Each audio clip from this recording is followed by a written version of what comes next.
What's up, though?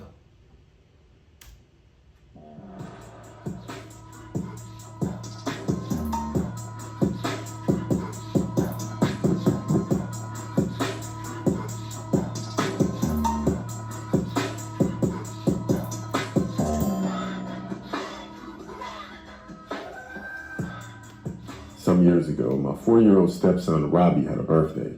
We got him a few presents, along with cake and ice cream. Right. That day, my husband and I began to notice that Robbie had issues. He went crazy over a toy car being the wrong color by slamming it on the table and cursing at us. After that, his behavior became more aggressive and it scared us both. But one day, my husband was called to a school where he was in pre-K. Robbie was hitting other students with toys and he hit one student with a chair. Jesus Christ. You know? Start disciplining your kid. Like, I've gotten butt whoopings out the woodworks, out the ass. You know? I've gotten hit with leather belts, sticks, coat hangers, and a bare hand right on my bottom. I think one of the worst weapons I ever got was like, I thought shit was cool. I was acting up in class. I mean, I was young. I was acting up in school, and I got home. I thought shit was sweet. I thought shit was sweet. And I took a shower. Bro, my mom opened up that shower and she went to town on my behind. Now, granted, I turned out a great person, I believe. You know, but a good discipline. I'm not saying, you know, go to town on your kids. You know what I mean? Because it's like a fine line between disciplining and then just straight up just child up. You know? But a good discipline never hurt nobody. You know, a good butt whooping wouldn't hurt this person. Because of that, he was kicked out. His behavior became worse. So we admitted him into a psychiatric hospital. Jesus. We felt bad, but we also felt like we didn't have any other choice. So to move forward, Robbie got out, and when he did, he changed. He used to be a happy-go-lucky kid until he was mad, but the happy-go-lucky kid was not there anymore. At this point, he's older, bigger and stronger. He was physically intimidating to me. Jesus. One time I told him to do a chore and he didn't listen to me. He got in my face and he told me that if I told him what to do again, that I would regret it. Yo. If one of my future children ever talked to me like that, on me, say what you just said again? Oh, okay, Cluck, what you talking about? There were so many times when he would disobey me. So Robbie's sister, my oldest, she got a job at a restaurant. And she believed that Robbie was stealing her tips and her cash from her wallet and her money stash. So one day I approached Robbie about it as he was walking out of the house with his book bag. I asked him if I could see inside of his bag and I tried to get it from him. He wouldn't let go and we began to tussle with the bag. While doing so, I accidentally scratched his face with my wedding ring. We both stopped immediately as I apologized. He looked extremely angry. He grabbed his bag, walked up to me very close and said, "Bitch, if you ever touch me again, I'll kill you. I'll record it, and I'll give it to my father." That same day, he told his friend's father in the school that I abused him. He really wanted me out of that house because he wanted his real mother to come back. He also told his friends that the only way that Now I kind of see why your real mother gave you up for adoption. You batshit crazy. is going to end is with me in a body bag. A few days later, while he was at school, I saw that he carved something on his dresser. It said, "Kill her." In that same dresser, he had a collection of pocket knives, and that was the last straw for me. God damn. I went to my husband and I told him that I didn't feel safe and that Robbie has to go. We called a psychiatrist and let her know that Robbie couldn't be trusted in the house anymore. She let us know that we have to call the cops in order to get him out of that house, so we did. I felt so bad about it, but Why? they came and they took him. The way he looked at us as he left was horrifying. So we visited him weekly in the group home. I'm not. Once they take you away, that's it. I hope to God I won't ever see you again. Hell no. For time, we tried to figure out what was wrong with him, but no one could figure out what it was. He's crazy. When we visited him, we noticed that he began to enjoy drawing. He was really good at it. I never knew he was a good artist. But the thing is, the pictures were of the family being killed by him. Oh my God. So 4 years went by of him going to a psychiatrist and nothing changed. It actually got worse. He hated me. And I knew at some point he was going to be released from the group home. And the only place that he could go was our house. Why? The No. only thing that I thought was the right thing to do was for me to leave. So I left and we got a divorce. With me out of the picture, Robbie went home to his dad after being in that group home for 5 years. I kept in contact with my ex-husband, Ronnie. When Robbie got back, he was under a strict routine every day with his dad. The only thing about you moving out is he has to release that anger. He has to release all of that stress. He has to release that cluck shit that he's been holding on for 5 years. And he's living with his dad. Unless your dad is a cluck ass, your husband is a cluck ass, right? And he, for some reason, gives him, it gives you your, unless for some reason your dad gives, why can't I say this? Her husband gives their son the mom's address. There we go. Please don't do that. He was doing better. But once he turned 18, he moved out on his own. He had a job, a girlfriend, and his own place to stay. But I feel like he's still batshit crazy. He a clock ass, and I feel like he's plotting and scheming on you ever since he been in that shit, whatever that psychiatric shits. I feel like he's just waiting, and I feel like I feel like he's still coming after you. Everything was okay. Well, that's what we all thought. On December 5th, 2007, I was called by my ex-husband. He was crying and he said it's true. It was Robbie. I didn't know what he was talking about. What happened is that there was a shooting at the West Roads Mall. Robbie entered the mall and he went into Von Maur department store and he killed 8 people. Oh my God! Then he turned the gun on himself. That whole situation broke my heart. That's him? And it scarred my family along with those who were killed. I will never forget what I went through with Robbie because I could have been one of his victims. Bro. That's what I'm talking about, bro. Like, he felt so much. And being in that psychiatric whatever shits for 5 years.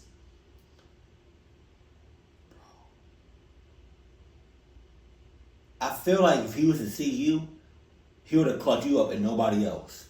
But because he never seen you after that, after the 5 years, he had to let it out. He had to let his anger, his frustration, his stress, his clock shits on somebody or a couple of people. Hell no. Damn.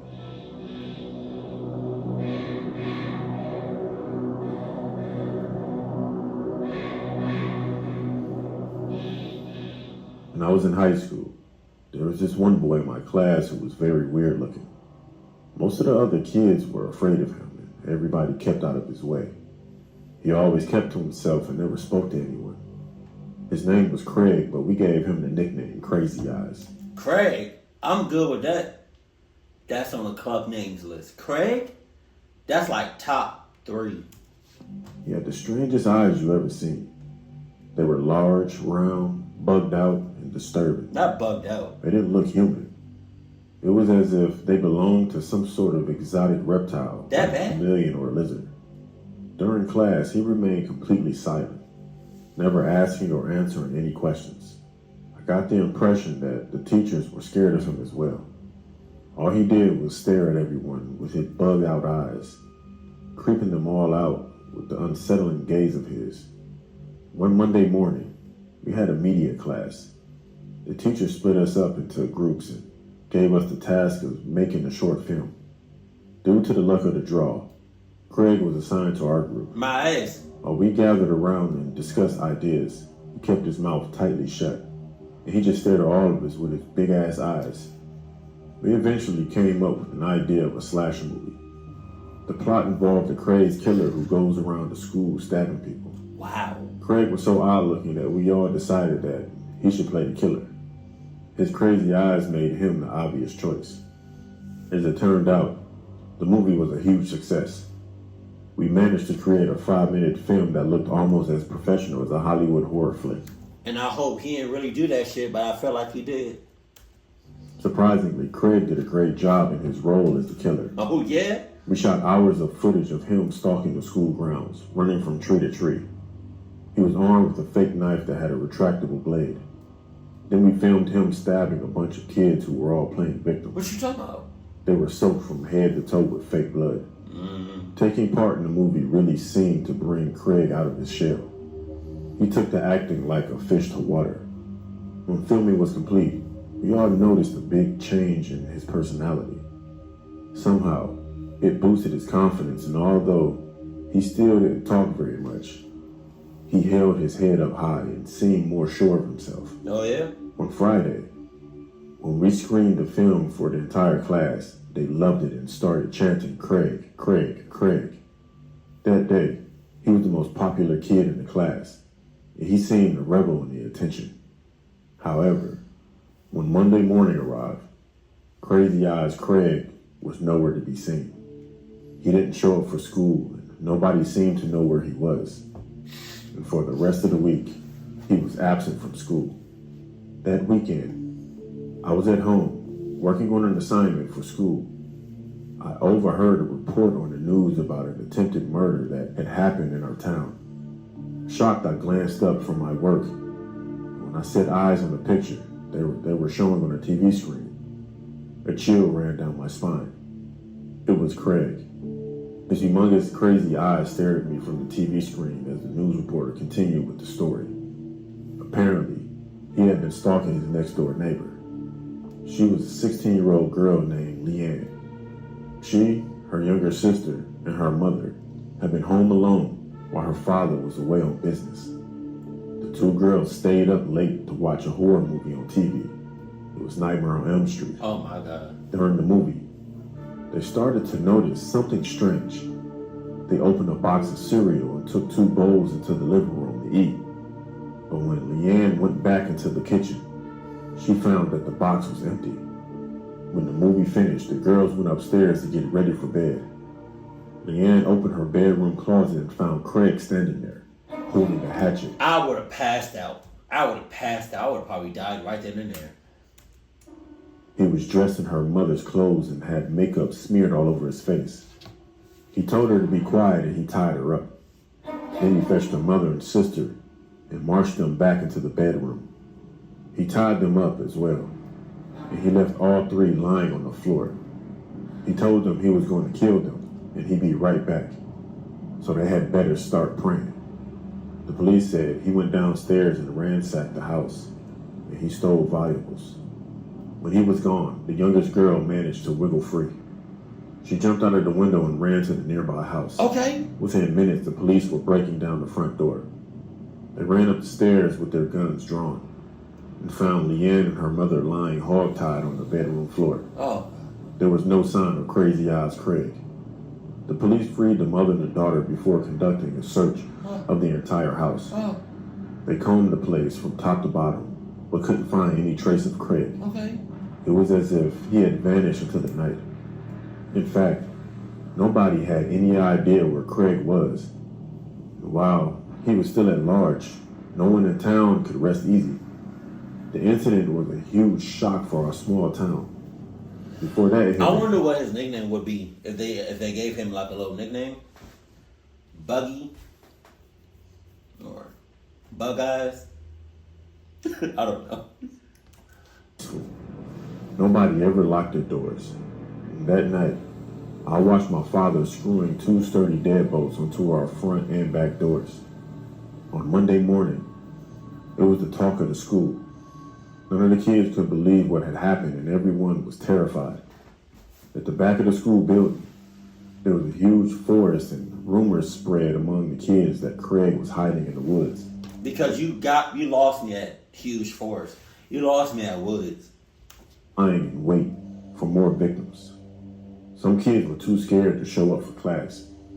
Leanne and her family stayed with relatives for a few days to get away from the house. And all that time, law enforcement combed the woods and searched house to house. But nobody could find this crazy-eyed maniac. Eventually, Leanne and her family had to go home. As soon as they pulled into their driveway, they saw something that terrified them. Craig was standing at an upstairs window, gazing out at them with a smirk on his face. The girl's father started yelling. The neighbors came running over. The police were called, and within minutes, they were surrounding the house. A SWAT team were readying themselves beside a van, loading their weapons and studying the layout of the house. They searched the house from top to bottom, but they didn't find Craig anywhere. Y'all suck. Instead, they were confronted by a disturbing scene. Pennies were glued to the ceiling. There was strange writing all over the walls. All of their clothes had been cut to shreds. The entire contents of the kitchen fridge were neatly arranged on the living room floor. And the whole place reeked of urine and feces. Jesus Christ. The police conducted another thorough search of the house, but it turned up nothing. Y'all suck. Just when they were about to give up and go home, one of the cops mentioned that he thought he had heard a faint noise when he was in the basement. He said it sounded like it was coming from behind a washing machine. The SWAT team immediately reorganized, and they descended cautiously into the basement. With their guns drawn, they pulled the washing machine away from the wall and curled up in a hole behind it. They found Craig. As it turned out, the truth was much more disturbing than anyone had imagined. Leanne and her family were horrified. For 2 whole years, Craig had been living in their walls. They found peepholes everywhere. While Leanne and her family had been sitting at home, watching TV, eating dinner, taking a shower, getting dressed, and going to the toilet, and sleeping peacefully in their beds, Craig had been there the entire time, silently, watching them, with his crazy bugged-out eyes. And y'all didn't sense nothing? My ass. Shit, you shitting me.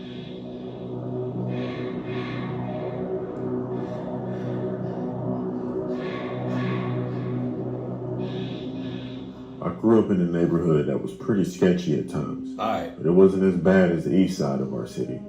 I live on the west side of Cleveland. Okay. In the early 2000s, I was a teenager and I had a very close friend. I'll call her Lisa for this. Lisa and I were always together, but she also had a friend who would be with her, but I was pretty new to this area, but I wasn't close with her. Her actual name was Gina. So Lisa and Gina had a close relationship.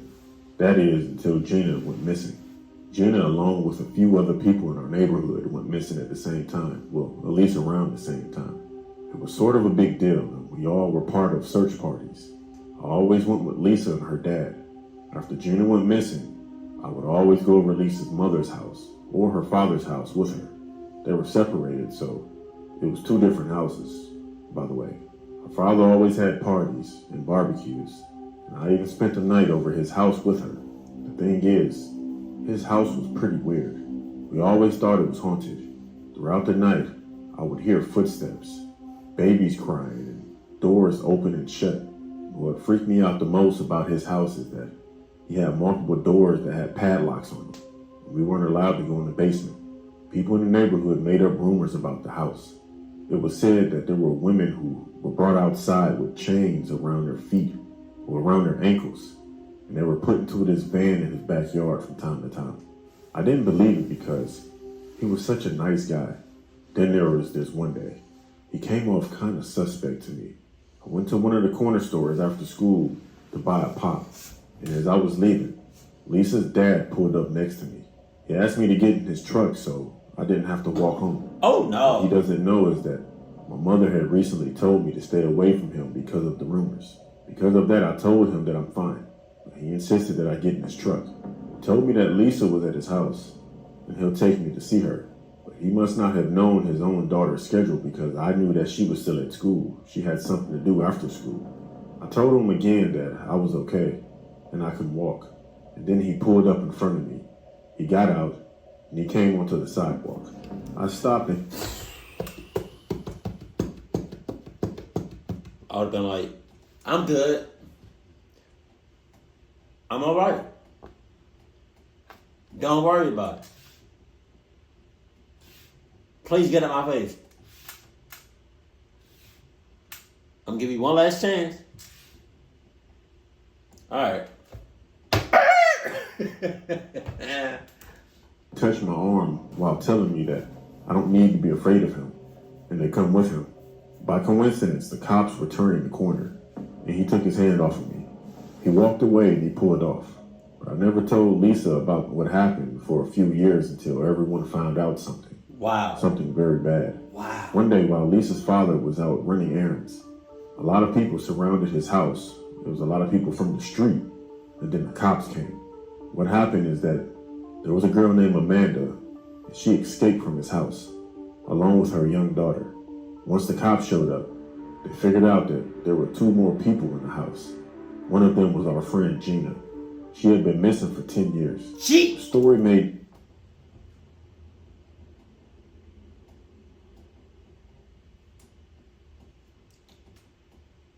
10 years is insane. 10 years is insane. I got like just one nose hair. It's just like, it's sticking out. I'm thinking, oh, that was my mustache. It's not. It's just like, it's my nose hair. Oh, and it's irritating. national news. My friend's father's name was Ariel Castro. He kidnapped Amanda Berry, Gina DeJesus, and Michelle Knight, and he held them captive in his house for 10 to 12 years. Jesus. I'm so glad I didn't go with him that day. I always wondered, what would have happened to me if I got in his truck with him years ago? You can shut the hell up. You can shut the hell up, honestly. Honestly, just shut the hell up.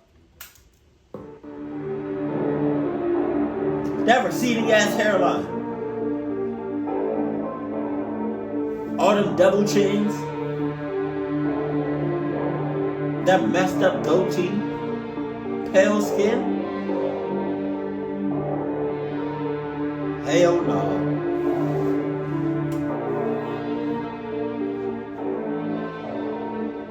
Being missed, I don't know.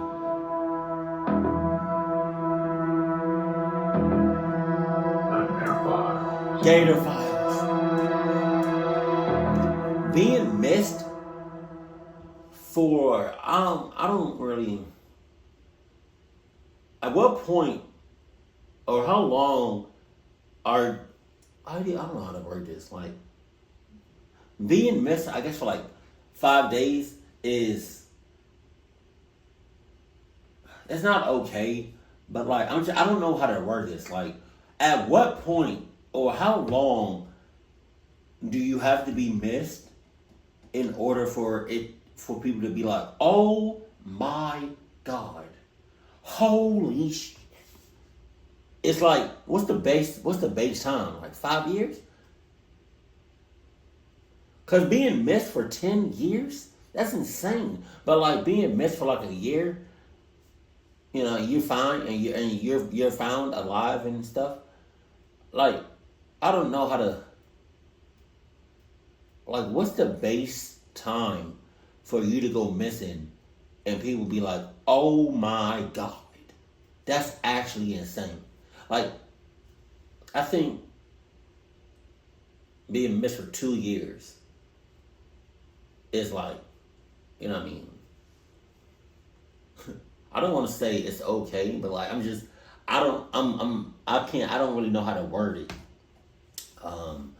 No, but being missed for 10 years plus, a whole decade out of your life. Yeah, and you got it. You got to play it. You got it, big dog. Keep it cool, keep it classy, and I love you. Stay happy, my family.